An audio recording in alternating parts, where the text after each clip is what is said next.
everyone, Andrew here.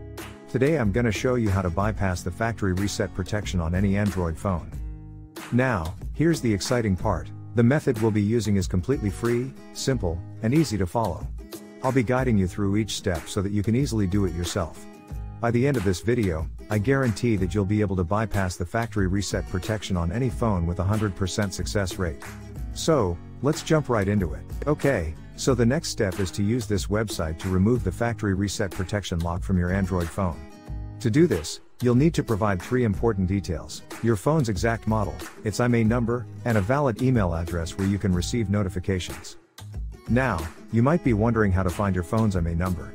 Well, there are several ways to do this. You can check the back of your phone, the original box it came in, or even your carrier's website. Your account details may also have the IMEI and serial number of your device. If you have a sales receipt or contract, you may find the IMEI and serial number there. If your phone has a removable battery, you can check underneath it for the IMEI or serial number. However, if your phone doesn't have a removable battery, don't try to remove it or you may damage your device. Once you have your phone's IMEI number, you'll need to fill out a simple form on the website with your phone model, IMEI number, and a valid email address. This is where you'll receive a notification when the factory reset protection has been removed.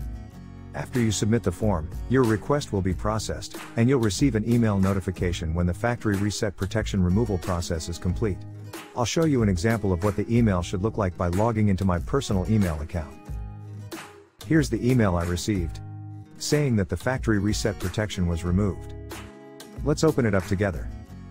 The message confirms that the factory reset protection has been removed. So all you need to do now is restart your phone. And after the restart, the factory reset protection will be bypassed, so you don't have to enter your account details. If you want, you can now add any other account to your phone.